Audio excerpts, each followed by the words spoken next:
क्या आप 2025 के एग्जामिनेशन में अच्छा मार्क्स लाना चाहते हैं और अगर आपका कोई भी सब्जेक्ट बहुत ही क्लियर वे में कंप्लीट नहीं हुआ है तो आप मेरे साथ जुड़ सकते हैं, यानी कि ऋषभ सर के साथ, ऋषभ सर बायोलॉजी चैनल में। मैं आपको यहाँ पे बायोलॉजी का कॉन्सेप्चुअल वे में सारे के सारे चैप्टर वाइज क्वेश्चन करवाने जा रहा हूं और वो क्वेश्चन सारे के सारे होंगे प्रीवियस ईयर क्वेश्चन। इससे ये पता चलेगा कि आपके एग्जामिनेशन में किस प्रकार का क्वेश्चन पूछा जाता है, और अगर हमें पता चल गया कि इस प्रकार का क्वेश्चन पूछा जाता है, इसका जवाब इस प्रकार से देना है, तो आप किसी भी एग्जामिनेशन को आसानी से क्रैक कर सकते हैं। तो चलिए मेरे साथ, मैं ऋषभ सिंह शुरू करता हूं आज का बहुत ही इंपॉर्टेंट, बहुत ही प्यारा सीरीज जिसको मैंने नाम दिया है बायोलॉजी का ब्रह्मास्त्र। तो बायोलॉजी के ब्रह्मास्त्र में मैं आपको कवर करवाऊंगा पूरे के पूरे बायोलॉजी का chapter wise previous year question का सॉल्यूशन, और यहाँ पे सॉल्यूशन बहुत ही कॉन्सेप्चुअल वे में आपको मैं करवाऊंगा, क्योंकि कॉन्सेप्ट भी सीखना जरूरी है। रट्टा मारने से केवल आप सवाल नहीं बना सकते हैं, कॉन्सेप्ट अगर आपके पास होगा तो आप सारे के सारे सवाल का जवाब दे सकते हैं और डायरेक्ट जवाब दे सकते हैं। और वीडियो के अंत में आपके लिए एक बहुत ही शानदार सरप्राइज, और ये सरप्राइज आपके लिए बहुत इंपॉर्टेंट है। अंतिम वाला सरप्राइज बिल्कुल मत छोड़िएगा, क्योंकि वो धमाकेदार सरप्राइज है आपके एग्जामिनेशन में मार्क्स को इंप्रूव करने के लिए। तो छात्र और छात्राओं की जय बोलकर करते हैं आज की वीडियो की शुरुआत, और ये रहा आपका पहला क्वेश्चन आपके स्क्रीन पर। तो सबसे पहला क्वेश्चन हम लोग करने जा रहे हैं। ये क्वेश्चन 2009 में पूछा गया है, और ये क्वेश्चन है स्तनधारी के शुक्राणु के मध्य भाग में क्या पाया जाता है? Which is found in the middle part of the mammalian sperm. पहला ऑप्शन है केंद्रक, रसधानी, mitochondria, centriole, nucleus, vacuole, mitochondria and centriole. और आप बहुत अच्छा से जानते हैं कि जो स्पर्म होता है, स्पर्म का जनरली 3 भाग होता है। एक होता है हेड पीस, दूसरा होता है मिडिल पीस और तीसरा होता है टेल पीस। ओके, जो हेड पीस होता है उसको हम लोग एक्रोसोम बोलते हैं, जिसमें न्यूक्लियस पाया जाता है। मिडिल पीस एक ऐसा पार्ट होता है स्पर्म का जिसमें माइटोकॉन्ड्रिया पाया जाता है, और इसीलिए हम लोग मिडिल पीस को energy chamber of the sperm भी कहते हैं। स्पर्म का एनर्जी चैम्बर मिडिल पीस को कहा जाता है, इसलिए इसका जो आंसर है वो होगा C number, that is mitochondria. यानी कि स्पर्म के मिडिल पीस में माइटोकॉन्ड्रिया पाया जाता है। बहुत ही आसान सवाल था, 2009 में पूछा गया था ये सवाल। नेक्स्ट क्वेश्चन की ओर हम लोग बढ़ते हैं, और ये सवाल है 2012 और 2021 में पूछा गया है। गैमेट निर्माण को क्या कहते हैं? Gamete formation is called. तो आपको पता होगा कि गैमेट 2 प्रकार का होता है, एक होता है मेल गैमेट और एक होता है फीमेल गैमेट। मेल गैमेट जो होता है उसका स्पर्म बोलते हैं, और फीमेल गैमेट जो होती है उसको ओवा बोलते हैं। और ये दोनों गैमेट्स के निर्माण को इकट्ठा एक साथ हम लोग क्या बोलते हैं? गैमेटोजेनेसिस, यानी कि युग्मक जनन। ओके, यहाँ पे और भी ऑप्शन है, साइटोकाइनेसिस, स्पोरोजेनेसिस, मियोसाइट्स, तो ये सब ऑप्शन नहीं होगा। Direct option is the gametogenesis, is the process of formation of gametes. Okay, तो दूसरा नंबर क्वेश्चन का जो आंसर है वो होगा ए नंबर, यानी कि ऑप्शन नंबर फर्स्ट। हम लोग बात करते हैं अब क्वेश्चन नंबर 3 का, यानी कि तीसरा का, जो 2012 में पूछा गया है। और यह क्वेश्चन है शुक्राणु जनन का नियंत्रण किसके द्वारा होता है? Spermatogenesis is controlled by. 4 option यहां पे दिए गए हैं। पहला है एस्ट्रोजेन, दूसरा है एलएच, तीसरा है एंड्रोजेन और चौथा है इनमें से कोई नहीं। First one is the estrogen, second LH, third is the androgen and fourth is the none of these. अब यहां पे चारों ऑप्शन को समझना है और समझ के इसका आंसर बहुत अच्छा से देना है। मेरे ख्याल से आपको आंसर पता होगा और आपने इसको बना लिया भी होगा, लेकिन हम लोग समझते हैं वो बच्चे जो बहुत अच्छा से कॉन्सेप्ट इसका नहीं जानते। देखिए, अगर बात करते हैं एस्ट्रोजेन का, तो एस्ट्रोजेन जो है वो फीमेल में रिलीज होता है, यानी कि एस्ट्रोजेन फीमेल हार्मोन है, मेल से इसका कोई संबंध नहीं है। और शुक्राणु जनन यानी कि स्पर्म का जो निर्माण होता है वो मेल में होता है, इसलिए पहला ऑप्शन तो बिल्कुल नहीं होगा, पहला ऑप्शन एकदम कट कर दीजिए। अब दूसरा बात करते हैं एलएच का, यानी कि ल्यूटिनाइजिंग हार्मोन। ये जो ल्यूटिनाइजिंग हार्मोन है, इसका काम है हमारे मेल में और फीमेल में एलएच का काम अलग अलग होता है। अगर फीमेल का बात करते हैं तो फीमेल अंडोत्सर्जन यानी कि ओवुलेशन में मदद करता है एलएच फीमेल में, और अगर बात करते हैं हम लोग मेल में, तो मेल में एलएच का काम होता है लिडिक सेल को स्टिमुलेट करना, टेस्टोस्टेरोन या एंड्रोजन हार्मोन के स्रावन के लिए, सेक्रेशन के लिए। ओके, तो लेकिन यहाँ पे स्पर्मेटोजेनेसिस का बात कर रहा है, तो स्पर्मेटोजेनेसिस में सबसे इंपॉर्टेंट रोल प्ले करता है आपका androgen. Okay, androgen is the important hormone for the spermatogenesis, इसलिए क्वेश्चन नंबर तीसरा का ऑप्शन होगा सी। अब हम लोग बढ़ते हैं क्वेश्चन नंबर 4 की ओर, और ये क्वेश्चन नंबर 4 है। सवाल है सर्टोली कोशिकाएं पाई जाती है। Sertoli cells are found in. Sertoli cell एक ऐसा सेल होता है ह्यूमन बीइंग के टेस्टिस में, मानव के टेस्टिस में। और भी एनिमल का हम बात नहीं कर रहे, और भी पाया जाता है, लेकिन मैं ह्यूमन बीइंग का बात कर रहा हूं क्योंकि हम लोग पढ़ रहे हैं ह्यूमन रिप्रोडक्शन। ओके, तो सर्टोली सेल हमारे टेस्टिस में पाया जाता है और इसका बहुत सारा काम होता है। जैसे अगर कोई भी स्पर्म डेड हो गया है या क्षतिग्रस्त हो गया है तो उसको नष्ट करता है, खा जाता है। ये स्पर्म को न्यूट्रिशन भी प्रोवाइड करता है सर्टोली सेल, और यहां से और भी अलग अलग हार्मोन्स रिलीज होते हैं जैसे कि एबीपी और इनहिबिन। ओके, तो हम लोग यहाँ पे जो सवाल का जवाब लेना चाहते हैं वो सवाल अंडाशय ब्रीसन यानी कि टेस्टिस। सर्टोली सेल किसमें पाया जाता है? ब्रीसन में। बहुत सारा काम है ब्रीसन में सर्टोली सेल का। जब आपको पढ़ाया गया होगा क्लासरूम में तब आपको बताया गया होगा। यहाँ पे डिटेल्स उतना तो बात नहीं कर सकते हैं, लेकिन इतना याद रखिए सर्टोली सेल का बहुत सारा काम होता है। इसलिए सर्टोली सेल को और भी नामों से जाना जाता है, नर्स सेल, सस्टेंटाकुलर सेल या सब टेंटाकुलर सेल। ठीक है, ये सर्टोली सेल का अलग अलग नाम है। ओके, अब हम लोग बात करते हैं नेक्स्ट आगे की ओर, यानी कि क्वेश्चन नंबर 5, पांचवा क्वेश्चन की ओर बढ़ते हैं। और यहां पे सवाल पूछा जा रहा है 5th नंबर क्वेश्चन में कि एक्रोजोम इनमें से किसका संभाग है? Acrosome is the compartment of the of which of the following. और पहला ऑप्शन है मानव शुक्राणु का यानी कि हेड ऑफ द स्पर्म, मानव शुक्राणु के मध्य भाग का middle part of the sperm, प्रारंभिक डिंबाणुजन कोशिका का यानी कि अर्ली oocyte, और लास्ट है ब्लास्टोसिस्ट का। और इसका बहुत ही सिंपल आसान है, एक्रोजोम स्पर्म का सबसे हेड पीस में पाया जाता है, मिडिल पीस में माइटोकॉन्ड्रिया पाया जाता है, उसके बाद टेल होता है। इसलिए इसका आंसर होगा फर्स्ट यानी कि option number A is the right answer, जो 2017 में पूछा गया है क्वेश्चन। अब हम लोग बढ़ते हैं क्वेश्चन नंबर 6 की ओर, जो कि बहुत ही आसान सवाल है और ये अच्छा सवाल है। एक स्वस्थ महिला के पूरे जीवन काल में उत्पन्न कुल अंडों की संख्या क्या होती है?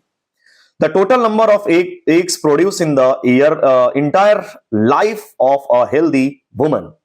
एक्चुअली जब आपको पढ़ाया गया होगा oogenesis, अंडाणु जनन, अंडाणु का निर्माण जो ओवरी में होता है, अंडाशय में होता है, तब वहां पे एक डाटा बताया जाता है कि जब एम्ब्रियोनिक स्टेज में कोई फीमेल रहती है तो लगभग 70 लाख सेल्स का निर्माण होता है। 70 लाख जो है वो एग सेल्स का निर्माण होता है और धीरे धीरे घटते घटते घटते घटते 400 से 450 की संख्या में वो बच जाता है। तो इसका आंसर जो है वो 400 है, 4440 और 365 में से option is the B correct. Option जो है वो कैरेक्ट बी ऑप्शन है। ठीक है, तो ये जो है 2018 में पूछा गया था। 2018 में सवाल ठीक ठाक था, समझने वाला क्वेश्चन है ये।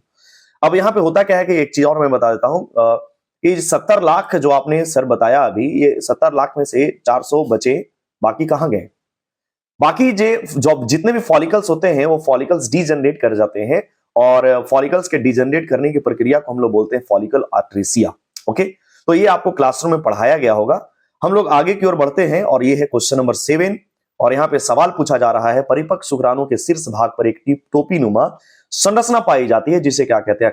Cap like structure found on the top of the mature sperm, what is it called? और इसका आंसर बहुत ही आसान है, जो टोपी जैसा स्ट्रक्चर होता है उसको हम लोग कहते हैं एक्रोजोम। एक्रोजोम, डायरेक्ट इसका आंसर देना है एक्रोजोम। यहाँ पे मीजोजोम, इपीजोम और स्फेरोजोम का कोई मतलब नहीं है, आंसर इज एक्रोजोम, यानी कि क्वेश्चन नंबर 7 का option number A is the correct. Okay, अब हम लोग बात करते हैं 8वां नंबर क्वेश्चन का। बहुत आसान क्वेश्चन है ये सब, आपको जरा सा भी समय नहीं लगना चाहिए सब क्वेश्चन बनाने में। 2019 में पूछा गया ये सवाल, 2019 में, और ये सवाल है गर्भाशय किससे संबंधित होता है? और गर्भाशय यानी कि uterus, to what does the uterus relate? Female से या मेल से? आप बता दो। फीमेल से, बिल्कुल सही आंसर है। और ये नर जनन तंत्र से बिल्कुल संबंधित नहीं होता है। अरे मेल कौन बच्चा पैदा करता है दोस्त? ओके, मादा या स्त्री जनन तंत्र से, बिल्कुल सही। और इसका आंसर है आंख मूंद के देना है, option is the B option correct है और इसमें और कोई ऑप्शन नहीं होगा। अब इतना आसान सवाल के लिए 4 ऑप्शन करवा डिस्कस करना मूर्ख वाली बात है, मूर्खता वाली बात है। अब हम लोग बात करते हैं क्वेश्चन नंबर 9 का, जो 2020 और 2023 में पूछा गया है। ग्राफियन पुट्टक कहां पाया जाता है? Where is Graafian follicles found?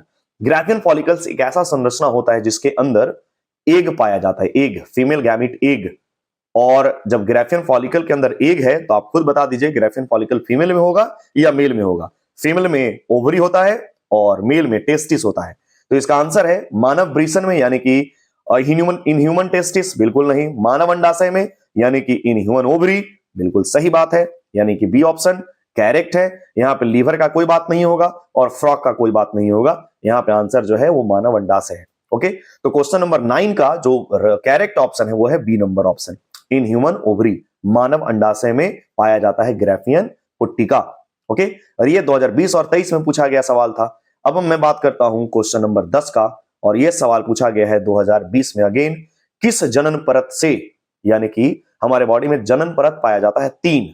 पहला जो सबसे बाहरी जनन परत होता है उसको बोलते हैं इक्टोडर्म, जो बीच में जो होता है उसको बोलते हैं हम लोग मीजोडर्म, और सबसे अंतिम जनन परत को बोलते हैं हम लोग इंडोडर्म, और आपको ये पता होगा।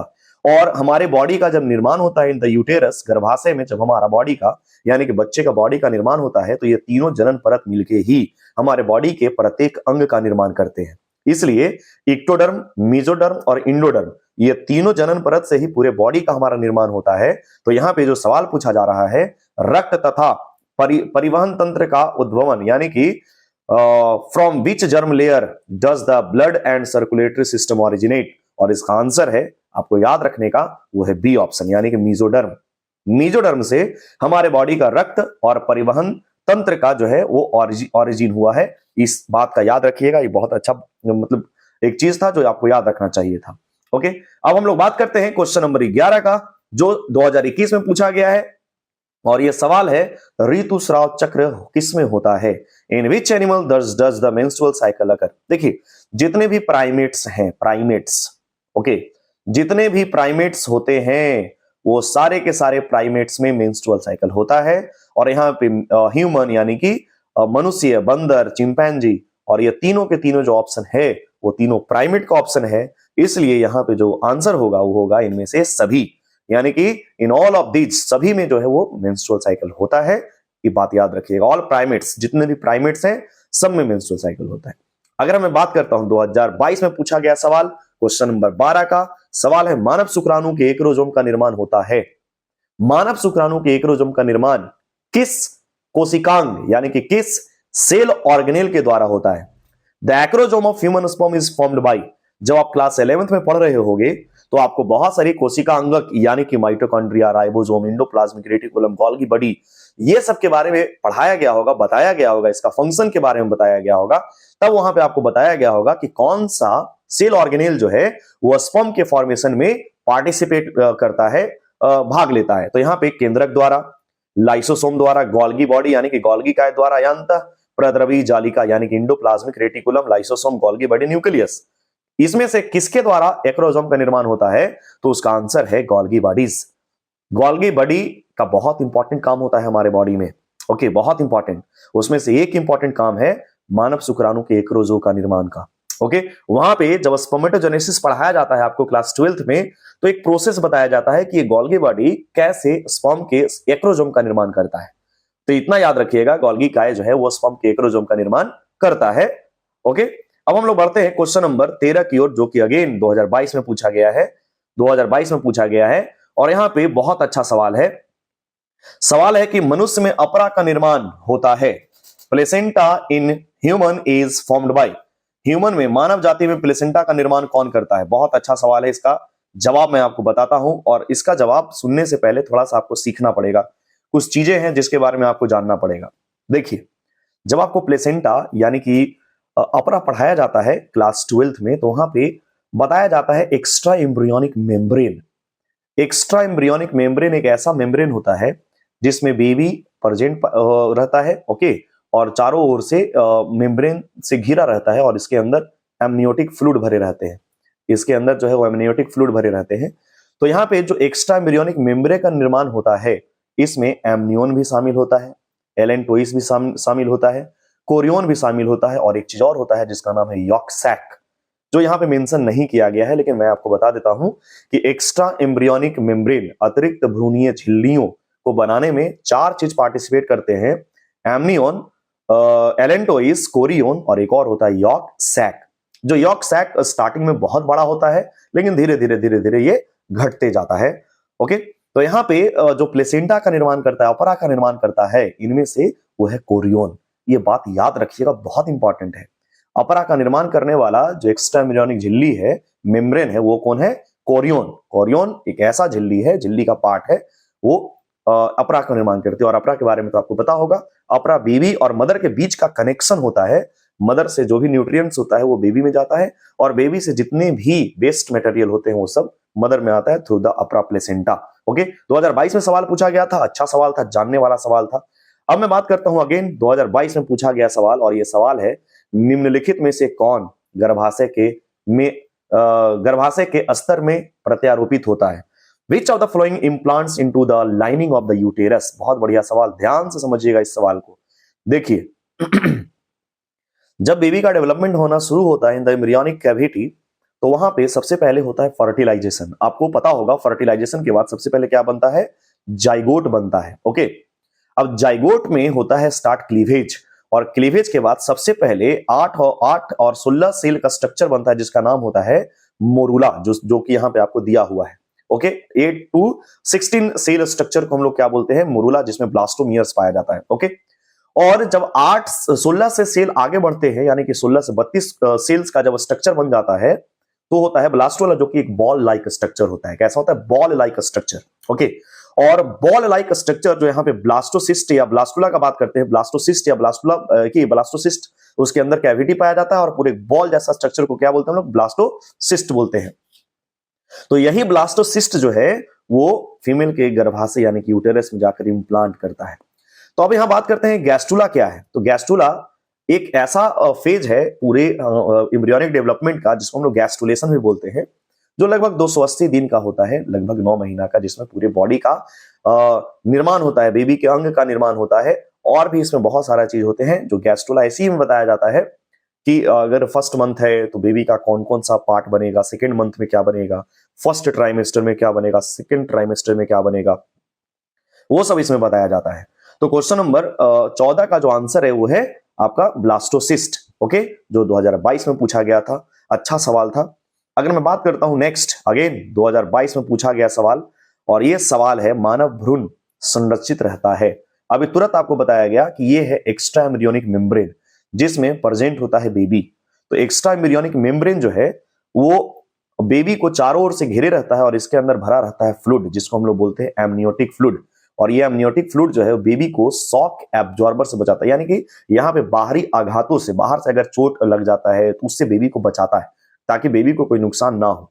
तो यहाँ पे ऑप्शन जो दिया हुआ है, एलेंटोइस एमनियोटिक गुहा में, फुसफुस गुहा में, या पेरिटोनियल गुहा में। एमनियोटिक कैविटी में, पेरिटोनियल कैविटी, प्लूरल गुहा और एलेंटोइस। तो इसका आंसर होगा एमनियोटिक कैविटी, यानी कि ये जो अंदर वाला भाग है इसी को बोलते हैं एमनियोटिक कैविटी, जिसमें भरा होता है एमनियोटिक फ्लूइड।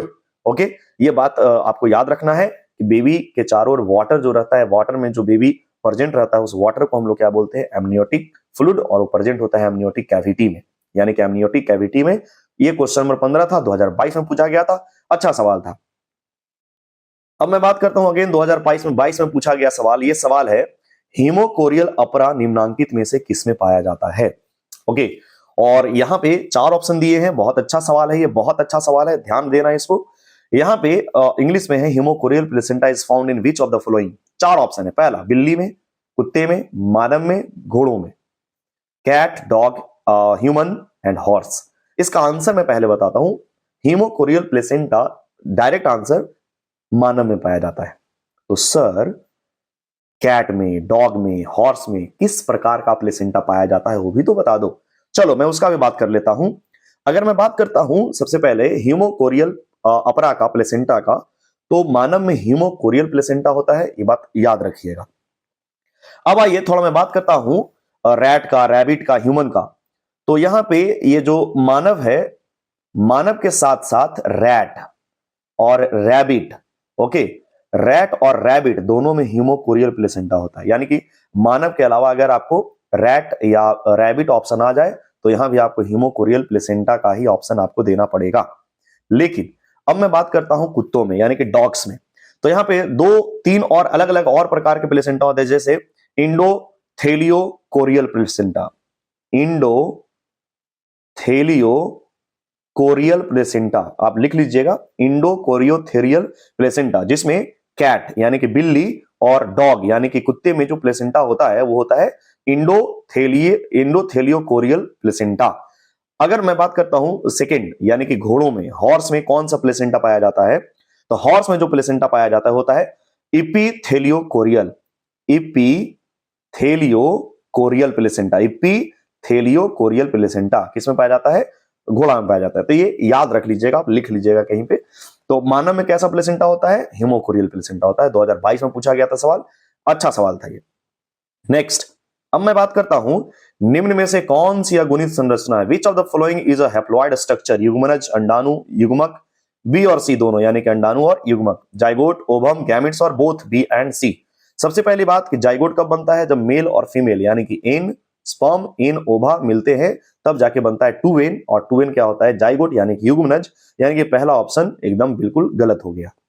अब बच्चा यहाँ पे ओभम, ओभम यानी कि अंडा, और अंडा क्या होता है? एन होता है। और गैमिट, कोई भी गैमिट हो, मेल गैमिट हो या फीमेल गैमिट हो, कोई भी गैमिट हो वो एन ही होगा, जैसे कि अभी मैंने यहाँ पे बात किया।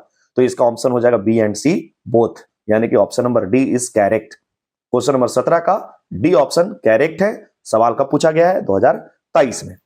अब मैं बात करता हूं नेक्स्ट, ये सवाल पूछा गया है अगेन 2023 में, और सवाल है शुक्राणु का संचलन किसके द्वारा होता है? आप कैसे चलते हो? पैर से। तो वैसे ही शुक्राणु का 3 भाग होता है, आपको पता है, पहला हेड पीस, दूसरा मिडिल पीस और तीसरा टेल पीस। तो शुक्राणु जो है वो मूव जो करता है वो किसके वजह से करता है? टेल की वजह से करता है। इसका जितना स्पीड ज्यादा यानी कि उतना टेल इसका एक्टिव है, उतना स्पीड भागेगा। तो इसका आंसर है डायरेक्ट पूंछ यानी कि tail, option number D correct है। ओके, अब मैं बात करता हूं क्वेश्चन नंबर 19 का, जो 2024 यानी कि इसी वर्ष पूछा गया है, और सवाल है सगभरता के कितने माह के बाद भ्रूण में पाद एवं उंगलियों का विकास होता है? यानी कि उंगली, डिजिट्स, फिंगर्स।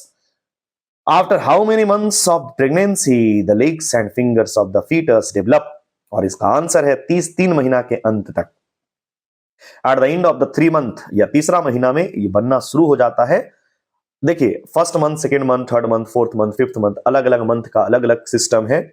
ओके, थोड़ा समय लगता है इसको बताने में, इसलिए आप याद रखिएगा। खास करके ये सवाल पूछता है, और एक और सवाल पूछता है कि फर्स्ट टाइम जो है बेबी मूवमेंट कब कर पाता है? तो उसका आंसर है 5th मंथ। ओके, और सवाल ये भी पूछता है कि बेबी के सर पर और शरीर पर छोटे छोटे रोम यानी कि हेयर्स कब आ जाते हैं? तो उसका भी आंसर है 5th मंथ में। ओके, तो ये बात याद रख लीजिएगा। सवाल अच्छा था, समझने वाला और रटने वाला भी था, जो 2024 में पूछा गया है। अब अगेन एक और सवाल है जो क्वेश्चन नंबर 20 है, जो 2024 में पूछा है, और यहां पे सवाल है निम्नलिखित में से कौन भारी मात्रा में प्रोजेस्टेरॉन स्रावित करता है? Progesterone, which of the following secretes progesterone in large quantity? और यहाँ पे 4 ऑप्शन है।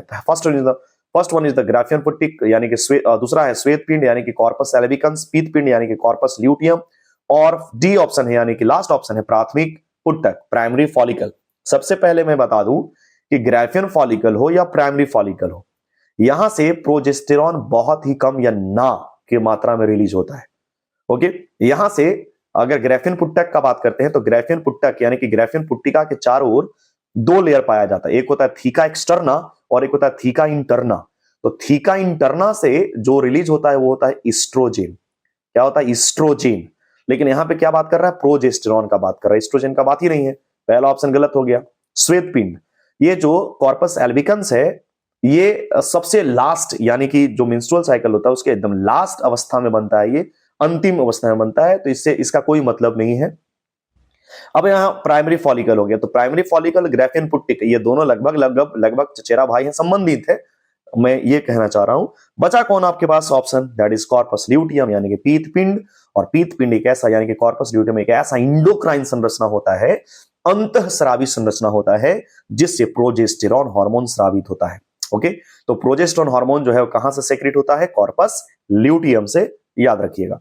नेक्स्ट क्वेश्चन नंबर 21 का मैं बात करता हूं, तो ये जो क्वेश्चन नंबर 21 है, यहां सवाल पूछा गया है अंडोत्सर्ग के पश्चात अंडाणु किस कोशिका समूह से घिरा होता है? After ovulation the egg is surrounded by which group of cell? Option है जोना पैलोसिडा, ओके सॉरी, पहला ऑप्शन है अरिये यानी कि कोरोना रेडियाटा, दूसरा है जोना पैलोसिडा, तीसरा है कनिका में कोशिकाएं, चौथा है प्रवारक स्थल यानी कि theca layer. Option corona radiata, zona pellucida, granular cell, और last is the theca layer. Theca layer corpus sorry graafian follicle के चारों ओर प्रेजेंट होता है। थीका लेयर, यहाँ पे एक का कोई मतलब नहीं है, ग्राफियन फॉलिकल के अंदर एक पाया जाता है, और सवाल पूछ रहा है कि एक के चारों ओर क्या है, ग्राफियन फॉलिकल के चारों ओर क्या है वो नहीं पूछा जा रहा है। यहां पे सवाल है एग के बाहर क्या है। अब देखिए, अब हम बात करते हैं कोरोना रेडिएटा और जोना पेलोसिडा का। तो जोना पेलोसिडा पहले से ही पाया जाता है, ऑलरेडी पहले से ही पाया जाता है। ओवुलेशन के पहले से ही जोना पेलोसिडा एग के चारों ओर प्रेजेंट रहता है, लेकिन जैसे ही ओवुलेशन जो होता है उसके बाद उसके चारों ओर एक बड़ी लेयर आ जाती है, मोटी परत आ जाती है, जिसको हम लोग बोलते हैं कोरोना रेडिएटा। ओके, तो इसका आंसर जो है वो है A number option, corona radiata. यानी कि 2024 में पूछा गया question number 21, answer is the corona radiata, first number option is the correct. अब मैं बात करता हूं क्वेश्चन नंबर 22 का, वो है क्वेश्चन नंबर 22 का जो 2024 में पूछा गया है अगेन, और यह है निम्नलिखित में से कौन कोशिकाएं अगुणित है, यानी कि हेप्लोइड। अगेन फिर से सवाल आ गया जो ऑलरेडी पहले एक बार हम लोग किए थे, और उसका आंसर है अंडजननी, प्राथमिक अंडक, द्वितीय अंडक यानी कि और यूगमनज, oocyte, primary oocyte, secondary oocyte, zygote. देखो जाइगोट तो डायरेक्ट 2n होगा, यानी कि द्विगुणित। सवाल क्या है, अगुणित यानी कि हेप्लोइड। हेप्लोइड क्या होता है, n होता है, और डिप्लॉइड क्या होता है, 2n होता है। तो हम लोग 2n का बात ही नहीं करना है, हम लोग को बात करना है n का। तो यहाँ पे जाइगोट जो है वो क्या है, 2n। अब बात करते हैं oocyte का। तो oocyte में चाहे प्राइमरी oocyte हो या oocyte हो, ये दोनों जो है वो होगा n। यहाँ पे oocyte एक कंफ्यूजन क्रिएट करता है कि oocyte दो होता है, एक होता है प्राइमरी और एक होता है सेकेंडरी। लेकिन यहाँ पे ये क्लियर नहीं किया है कि प्राइमरी है कि सेकेंडरी, इसलिए हम लोग इसको क्या मानेंगे, हम लोग 2n मानेंगे। लेकिन सेकेंडरी oocyte का अगर बात करते हैं तो ये कंप्लीट 2n n स्ट्रक्चर होता है। Secondary oocyte is the haploid structure, इसलिए यहाँ पे जो सेकेंडरी oocyte है वो क्या होगा, अगुणित कोशिका यानी कि हेप्लोइड। तो क्वेश्चन नंबर 22 का थर्ड ऑप्शन यानी कि C number option is the correct, जो 2022 में पूछा गया है। ये कुल क्वेश्चन अभी तक रिप्रोडक्शन से पूछे गए थे। अब आता है बारी हमारे किए गए वादा का, जो मैं बताया था आपको लास्ट में एक बहुत इंपॉर्टेंट बात बताने वाला हूं। तो वह है आपके सामने, मैं यहां पे कुछ सब्जेक्टिव क्वेश्चंस आपके सामने लेकर आया हूं जो आपको दिख रहा होगा, और ये सब्जेक्टिव क्वेश्चन इंपॉर्टेंट क्वेश्चन है। अगर आप इसे बना लेते हैं बहुत ही बढ़िया से, आपने अगर इसको अच्छा से कंप्लीट कर लिया, तो मेरे ख्याल से आपके एग्जामिनेशन में सवाल नहीं छूटेगा, सवाल यहीं से आएगा। ये है टोटल 10 क्वेश्चन जो 2 मार्क्स क्वेश्चन है, और ये है 5 मार्क्स क्वेश्चन जो कि अगेन 10 क्वेश्चन है, जो बहुत ही बढ़िया सवाल है। अगर आप सब जितने भी क्वेश्चन है, आप क्या करोगे लास्ट में, बहुत ज्यादा क्वेश्चन करने से अच्छा है सेलेक्टिव क्वेश्चन करो। तो मेरे ख्याल से ये अच्छा ऑप्शन है आपके लिए कि 10-10 क्वेश्चन 5 नंबर का, 10-10 क्वेश्चन 10 क्वेश्चन 10 नंबर का आप कर लीजिए, 2 नंबर का आप कर लीजिए, और आपको कोई दिक्कत नहीं होगी। तो आज का लेक्चर यहीं पे समाप्त करते हैं। अगर आपको ये सीरीज अच्छा लगा तो कमेंट कीजिएगा, लाइक कीजिएगा, अपने दोस्तों को भी शेयर कीजिएगा, और अगर कोई सवाल पूछना है तो कमेंट करके जरूर पूछ लीजिएगा। बहुत बहुत धन्यवाद।